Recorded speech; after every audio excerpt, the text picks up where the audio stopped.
आज शिवजयंतीच्या निमित्ताने छत्रपती शिवाजी महाराज यांच्या जीवनातील काही प्रसंग इथे उभेऊब मांडण्याचा प्रयत्न करते, जेणेकरून इतिहासाचा फक्त अभ्यास न करता इतिहासाचा वापर आपण वर्तमान काळात कसा करू शकतो ते या प्रसंगावरून आपल्याला शिकायचंय। एक कल्पना करूयात, कल्पना करायची डोक्यात की जेव्हा शिवाजी महाराजांचा राज्याभिषेक सुरू असेल आणि जेव्हा शिवाजी महाराज त्या सिंहासनाकडे चालत असतील तेव्हा त्यांच्या मनामध्ये काय सुरू असेल, त्यांच्या मनामध्ये काय सुरू असेल। त्यांच्या मनामध्ये नेहमीच नक्कीच त्यांनी जो काही प्रवास केला, साधारण 20-22 वर्षाचा जो प्रवास केला, तो त्यांच्या नजरेसमोरून धावला नसेल तर नवल काय। त्यांना नक्कीच आठवलं असेल की अरे, जेव्हा कोंढाण्याला तानाजी जाणार होता, कोंढाण्याची मोहीम तानाजी घेणार होता आणि त्यांच्या लक्षात आलं की तानाजीच्या मुलाचं म्हणजे रायबाचं लग्न होणार आहे आणि अशा लग्नाच्या त्यांच्या मुलाच्या लग्नाच्या वेळी त्यांना आठवलं की तानाजीच्या मुलाचं म्हणजे रायबाचं लग्न आहे आणि या लग्नाच्या वेळी त्यांना मोहिमेवर पाठवणं फार कठीण आहे। तेव्हा महाराज त्यांना म्हणाले, अरे तान्ह्या, तू तुझ्या मुलाच्या लग्नावर लक्ष केंद्रित कर, या मोहिमेवर मी स्वतः जातो। तेव्हा तानाजी मालुसरे काय म्हणाले होते, आधी लगीन कोंढाण्याचं आणि मग माझ्या रायबाचं। आणि मग हेच तानाजी मोजक्या 60 लोकांना घेऊन कोंढाणा सर करतात आणि मग गड आला पण सिंह गेला, हे सगळ्यांना परिचितच आहे। हे तानाजी मालुसरे महाराजांना आठवले नसतील तर नवल काय।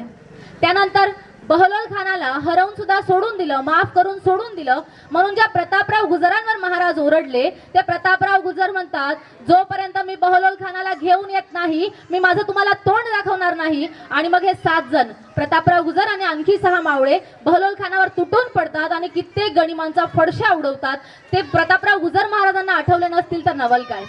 त्यानंतर पुरंदर जाऊ नये म्हणून मुरारबाजी देशपांडे मोजक्या मावळ्यांना घेऊन दिलेर खानाच्या सैन्यावर तुटून पडतात आणि जवळपास 600 पठाणांचा फडशा उडवतात। ते मुरारबाजी देशपांडे महाराजांना आठवले नसतील का। आणि यानंतर सगळ्यात महत्त्वाची आणि सगळ्यात मोठी, सगळ्यात कठीण जी लढाई मला वाटते ती म्हणजे पावनखिंडची लढाई। थोडक्यात मांडणं खूप कठीण आहे, खूप कॉम्प्लिकेटेड वाटेल, पण मी तुमच्यासमोर मांडण्याचा प्रयत्न करते। 300 लोक 5000 लोकांशी लढले होते आणि 300 लोक 5000 लोकांशी लढतात कसे आणि त्यातून आपण काय शिकू शकतो। तर मला नक्कीच खात्री आहे की ही जी लढाई आहे ही आपल्याला नक्कीच इतिहासाच्या पलीकडचं काहीतरी सांगून जाईल। आता मी खूप खोलवर जात नाही, पन्हाळ्याला वेढा दिला होता सिद्धी जोहरने, ओके, आणि पन्हाळ्यावरून महाराजांना विशालगडाकडे जायचं होतं। पन्हाळा ते विशालगडाचं अंतर साधारण 65 किलोमीटर एवढं होतं। घड्याळाच्या भाषेमध्ये बोलते, प्रहर वगैरे आपल्याला कळणार नाही, तर रात्री सुमारे 9 ते 10च्या दरम्यान 400 लोकांना घेऊन महाराज विशालगडाकडे निघाले। पन्हाळ्यावरून वाट सरळ नव्हती, अगदी त्या जंगलांमधून, दऱ्याखोऱ्यांमधून, दगडधोंड्यांमधून, काट्याकुट्यांमधून जायचं होतं। घोड्यांचा आवाज करायचा नव्हता कारण घोडे आवाज करतात आणि तरी सुद्धा हे 400 लोक निवडक योद्धे जेधे आणि बांदल यांना घेऊन महाराज विशालगडाकडे निघाले। आणि 400 लोक, फक्त निवडक 400 लोक होते ज्यांना त्या विभागाची चांगली माहिती आहे, चांगली माहिती आहे, अशा लोकांना घेऊन ते विशालगडाकडे निघाले। आणि मग 100 लोक तिथे लढायला सज्ज झाले। विचार करा, समोरून 5000 लोक येत आहेत। 5000 लोकांशी लढणं खूप कठीण होतं। म्हणजे ते आता सकाळी सुमारे 6 ते 7च्या दरम्यान पावनखिंडीपर्यंत पोहोचले आणि तिथे गेल्यावर त्यांना कळलं की हेरांमार्फत त्यांच्या कानावर बातमी आली की इथे सिद्धी जोहर बरोबर असलेला आणखी एक सरदार सिद्धी मसूद आपलं 5000चं घोडदळ घेऊन तिथे येतोय। आता 5000च्या सैन्याशी 600 लोक लढू शकत नाही हे विधिलिखित होतं। आता 13 किलोमीटरचं अंतर उरलेलं होतं। 52 किलोमीटरचा प्रवास करून ते पावनखिंडीला पोहोचले होते। 13 किलोमीटरचं अंतर उरलेलं होतं आणि हा 13 किलोमीटरचा जो काही अंतर होता तो कसा होता, मैदानी प्रदेश होता आणि उघड्या मैदानावर 5000 लोकांची 600 लोक लढू शकत नाही हे विधिलिखित होतं। मग अशा वेळेला बाजीप्रभूंनी एक धाडसी निर्णय घेतला। बाजीप्रभू महाराजांना म्हणाले, महाराज तुम्ही 300 लोकांना घेऊन पुढे व्हा। किती, 13 किलोमीटर अंतर जायचंय ना, 13 किलोमीटर जायला 1 प्रहर म्हणजे 3 तास लागतात आणि ही आमच्यासाठी T20ची मॅच आहे, आम्ही ही लढू। भले आम्ही उपाशी आहोत, भले आम्ही थकलोय, काल आम्ही किती वाजता जेवलो आम्हाला माहित नाही, परंतु महाराज एक वचन देतो, जोपर्यंत हे 300 लोक आणि हा बाजी छातीचा पर्वत करून या खिंडीसमोर उभे आहेत, एकाही गनिमाला खिंड ओलांडून देणार नाही। महाराज तुम्ही खुशाल निघा। आता महाराजांना ही कल्पना फारशी आवडली नव्हती, पण तरी सुद्धा या 300 लोकांच्या मानाला विनवण्यांना मान देऊन महाराज तिथून निघाले आणि हे 300 लोक इथे लढायला सज्ज झाले। विचार करा, समोरून 5000चं सैन्य येतंय हे लोक ताज्या दमाचं सैन्य आहे, ते लोक थकलेले नाहीयेत, हे लोक थकलेले आहेत. आणि अशा थकलेल्या अवस्थेत 5000 लोकांना सामोरे जाणं म्हणजे अख्खाच्या अख्खा समुद्र अंगावर घेण्यासारखं होतं. मग आपण कशावर तो गनिमी काव्यावर होतो. ऑब्व्हियसली बाजीप्रभूंची रणनीती काय होती? 300 लोक खिंड लढवणार आहेत 3 तासांसाठी. गोष्ट साधारण नाहीये. तर या 300 लोकांपैकी 100 लोक खिंडीच्या तोंडाशी उभे राहतील. कारण खिंड निवडण्याचंच कारण काय, तर समोरून जरी 5000चं सैन्य येणार असेल तरी समोरून 5000चं सैन्य एकत्रित हल्ला करू शकत नाही. त्यांना 1-1, 2-2, 3-3च करून यावं लागेल. याचा अर्थ 5000चं सैन्य एकत्रित हल्ला करू शकत नाही, तितकी जागा तिथे नाहीये आणि युद्धाची नीती तशी नसते. आता समोरून 1000 लोक येणार आहेत. 1000 लोकांना अंगावर घेण्यासाठी 100 लोक उभे आहेत आणि त्यांच्या समोर त्यांचा मोहरक्या उभा आहे, ज्याचं वय 45 ते 50 वर्ष. बाजीप्रभू देशपांडे. 2 हातांमध्ये 2 तलवारी, ज्यांना दांडपट्टे म्हटलं जातं. एक तलवार 6.5 किलोची, दुसरी तलवार 6.5 किलोची. 13 किलोचं सिलेंडर उचलून लढण्यासारखं होतं, तरी ते लढत होते. 3 तास सातत्यानं लढणं, कंटिन्युअस लढणं गोष्ट साधारण नाहीये. तरी सुद्धा हे 100 लोक आणि बाजीप्रभू लढतायत. स्ट्रॅटेजी काय आहे, तर एक मावळा 10 जणांशी लढणार. एक मावळा 10 जणांशी लढतोय, तर एक ऑब्व्हियसचा प्रश्न डोक्यामध्ये येतो की जर हा मावळा लढता लढता खाली कोसळला तर बाजूच्यांवर किती जणांची जबाबदारी येईल? 20 जणांची. आणि 20 जणांना अंगावर घेणं त्या भूतकाळात, वर्तमान काळात आणि भविष्यात सामान्य माणसाला तरी शक्य नाहीये. मग ही 20 जणांची जबाबदारी येऊ नये म्हणून काय रणनीती असेल, तर गनिमी काव्यानुसार जे 100 लोक फळीशी उभे आहेत त्यांच्या पाठीशी 30 ते 35 जणांची बॅकअप फळी उभी असणार. यदा कदाचित एखादा मावळा लढता लढता खाली कोसळला तर मागून दुसरा येणार, त्याला बाजूला करणार, त्याची जागा दुसरा घेणार आणि लढत राहणार. तोपर्यंत लढत राहणार जोपर्यंत तोफेचा आवाज येत नाही. जोपर्यंत तोफेचा आवाज येत नाही तोपर्यंत लढत राहणार. आणि युद्ध सुरू झालं. सकाळी 9ला सुरू झालेलं युद्ध दुपारी 12 वाजता एक प्रहर झाला. तरी अंदाज आपल्याला असा असतो की महाराज 3 तासांनी विशालगडावर पोहोचायला हवे होते, पण महाराज काय विशालगडावर पोहोचले नाही.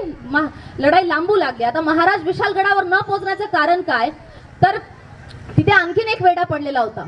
जशवंत दळवे आणि सूर्यराव नावाच्या सरदारांनी तिथे आधीच वेढा फोडलेला होता. आता महाराजांसोबत ते 300 लोक गेलेत, ते आधीच फार दमलेत. ते 65 किलोमीटर अंतर चालून गेलेत.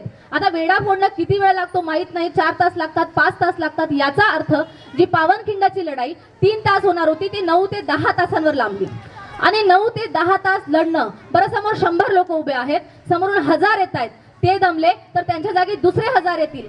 ते दमले तर त्यांच्या जागी तिसऱ्या 1000ची फळी येईल. पण या 100 लोकांना पर्याय नाहीये. त्या 100 लोकांना लढायचंय. आणि अशा परिस्थितीत जर या सगळ्यांना पार करून जर कोणी खिंडीच्या आतमध्ये शिरलं तर काय स्ट्रॅटेजी असेल, तर आतमध्ये आणखीन 5-5 लोकांच्या तुकड्या उभ्या आहेत. आणि या 5-5 लोकांच्या तुकड्यांना सपोर्ट करण्यासाठी, सहाय्य पुरवण्यासाठी पाठीमागे आणखीन 2 बॅकअप फळ्या उभ्या आहेत, जे वरून दगड, धोंडे, भाले मारून त्यांना सपोर्ट करणार. आणि यदा कदाचित या सगळ्यांना ओलांडून जर खिंडीच्या आरपार कोणी गेलंच तर खिंडीच्या मागे अजून 50 ते 60 लोकांचा जमाव आहे. याला म्हणतात चक्रव्यूह. हा चक्रव्यूह तोडून जाणं त्या 5000 काय 10,000 लोकांनाही शक्य होणार नव्हतं, त्या जागेमुळे आणि या लोकांच्या स्ट्रॅटेजीजमुळे. आणि युद्ध सुरू झालं. 9ला सुरू झालेलं युद्ध 1 वाजतोय, 1:30 वाजतोय, 1:30 प्रहर झाला तरी युद्ध थांबत नाहीये. सिद्धी मसूद वैतागला. अरे याला थांबायचं कसं? हे जे 300 लोकांचं वादळ या खिंडीमध्ये उठलेलं आहे, याला तोडून जाणं या जन्मात आपल्याला शक्य नाही. काय करावं? मग त्याला लक्षात आलं की या सगळ्यांचा मोहरक्या बाजीप्रभू आहे. 2 हातांमध्ये 2 दांडपत्ते घेऊन तो लढतोय. जर आपण याला मारलं तर बाकीचे लोक आपोआप पळ काढतील अशी त्याची समजूत होती. त्याने शक्कल लढवून एक बंदूकधारी बोलवला. आता इंग्रज होते त्यावेळेला तर बंदुकाही होत्या. त्याने शक्कल लढवून एक बंदूकधारी बोलवला. बंदूकधारीला बाजूच्या टेकडीवर उभा केला आणि तो सिद्धी मसूद बंदूकधाऱ्याला म्हणतोय, वो बाजीप्रभू को मार, अगर वो खतम तो लढाई खतम. आता तो बंदूकधारी बघतोय वेड्यासारखा त्या 300 लोकांना लढताना. तो सिद्धी मसूद त्याला विचारतोय, अरे हुआ क्या, खतम कर उस बाजीप्रभू को. त्यावर तो बंदूकधारी मानतोय, अरे मैं उसको मारूंगा लेकिन पहले मुझे ये तो बता इसमें से बाजीप्रभू है कौन. सगळेच बाजीप्रभू वाटताय, सगळेच एखाद्या लीडर सारखे लढताय, सगळे एखाद्या नेत्यासारखे लढताय. तर याच्यामधून बाजीप्रभू आहे तरी कोण? तर लक्षात घ्या, त्याने जे वर्णन केलंय ते वर्णन त्या इतिहासाला दर्शवतंय की त्या लढाईमध्ये काय झालं असेल. तो म्हणतोय, जो सबसे ज्यादा लाल हुआ है ना वो बाजी है. ज्याच्या डोक्यापासून पायापर्यंत जखम व्हायला जागा उरलेली नाहीये, जो रक्त भंबाळ अवस्थेत आहे, रक्ताच्या थारोळ्यात आहे, तरी लढतोय, तो बाजी आहे त्याला मार. आता त्या बंदूकधाऱ्याने पाहिलं की एक माणूस आहे जो रक्ताच्या थारोळ्यात आहे तरी लढतोय. त्याने अचूक त्याला हेरलं, नेम धरला आणि ती गोळी बाजीप्रभूंच्या छातीत शिरली. बाजीप्रभू एका क्षणात खाली कोसळले.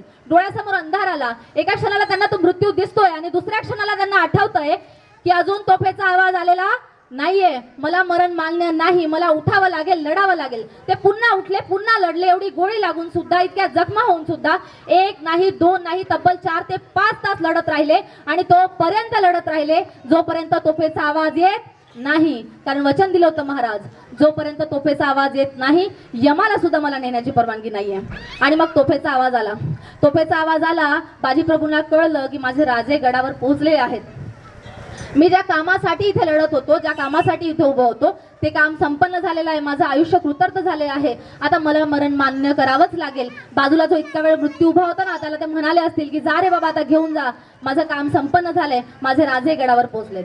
आणि या घटनेनंतर सिद्धी मसूदचा 2500चा घोडदळ, तिथे जे कोणी शहीद झालेले मावळे होते, महाराज होते, त्यांच्या जे कोणी शहीद झालेले मावळे होते, बाजीप्रभू होते, यांच्या शरीरावरून गेलं. जेव्हा हे लोक बाजीप्रभूंना घ्यायला गेले तेव्हा त्यांचं शरीर अखंड सापडलंच नाही. काय म्हणायचं या वेडेपणाला. आणि सगळ्यात मोठं यश माणसा जर कोणतं असेल तर ते शत्रूने आपलं कौतुक करावं. जर शत्रू आपलं कौतुक करत असेल तर आपल्या आयुष्यातलं सगळ्यात मोठं यश मानलं जातं. आणि औरंगजेब शिवाजी महाराजांचा सगळ्यात मोठा शत्रू, जेव्हा त्याला असं कळतं की शिवाजी महाराजांचा राज्याभिषेक होतोय, म्हणजे शिवाजी आता सम्राट होणार, सिंहासनाधीश्वर होणार, तेव्हा त्याच्या अंगाचा तिळपापड झाला. तो म्हणतोय की ज्याला मी पहाडचा चुहा म्हणायचो, आज त्याने माझं सिंहासन खिळखिळं करून सोडले, माझ्या सिंहासनाचे खिळे सैल करून सोडलेत. औरंगजेब आपल्या शहजाद्यांना आणि सरदारांना सांगतोय की शिवाजी काय आहे. यह सब फिजूल है शहजादे, यह सब फिजूल है शहजादे, चंगेज और तैमूर के खून ने कभी शिकस्त नहीं देखी, मगर आज तंजौर से लेके कंधार तक सारे हिंदुस्तान को मुगलिया सल्तनत में शामिल करने का ख्वाब देखने वाली ये माँ बदौलत आज ये क्या देख रही है. शिवाजी हमारे नजरों के सामने हमारी सल्तनत की तामीर कर चुका है. हमारे लाखों के फौजों के सूबेदारों को शिकस्त देके उधेड़ कर रख दिया है उसने. ये हमारे मिर्जा अमीर गुलाबराव अबू तालिब शाइस्ते खासा. बड़ी शर्मनाक बात है शहजादे कि शिवाजी ने इनके लाल महल पे छापे डाल के इनके छक्के छुड़ा दिए. यह तो तकदीर के बड़े सिकंदर थे कि जान बच गई, बस 3 उंगलियों पे समझौता करना पड़ा. ये सूरत के खूबसूरत इनायत खां बहादुर शिवाजी जब सूरत में आया तो दुम दबा के भाग गए. ये जोधपुर के महाराजा जसवंत सिंह राठौड़ मराठों के जख्म के वार इन्होंने अपने छाती पे नहीं बल्कि अपनी पीठ पे खाए. ये हबशी भोलत का जिनके हथेली पे मिठाई रख के शिवाजी आगरे के कैद खाने से फरार हो गया. सभी मंसूबों को खाक में मिला दिया इस फौलाद खां ने. लश्कर के साथ मैदान छोड़ के भागने वाले ये करतलब खां, ये रसूल बेग रोजबानी, ये मीरे आतिश, तरबियत खां, खाजा बहादुर, बहादुर का कोकलताश, ये बुंदे नरेश, ये भावसी हाड़ा, रनमस्तक का, केसर मुनव्वर खां, सैयद मुनव्वर खां, सभी मुंसबों को खाक में मिला दिया इस फौलाद खां ने.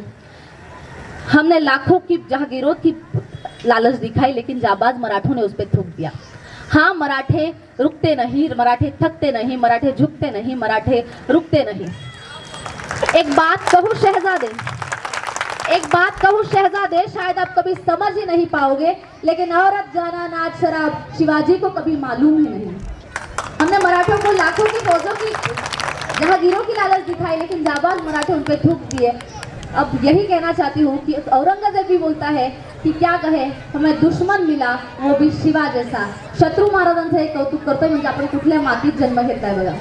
संपूर्ण भारतात मुठभर मावळे घेऊन मुघलशाहीची कत्तल करून स्वराज्याची स्थापना करणारे एकमेव अद्वितीय सिंहासनाधीश्वर राजाधिराज श्रीमंत छत्रपती शिवाजी महाराजांचा, छत्रपती संभाजी महाराजांचा जय भवानी. खूप सुंदर ताई, खूप सुंदर तुम्ही शिवाजी महाराजांविषयी सगळ्यांना ज्ञान दिलं, त्याबद्दल तुमचे खूप आभार. मी सगळ्यात आधी आपल्या कार्यकर्ता मंडळींना नमन विनंती करतो की आपण सुद्धा इथे बसून हा व्याख्यानाची स्वराज्याचं देखणं स्वप्न निर्माण झालं त्या राजमाता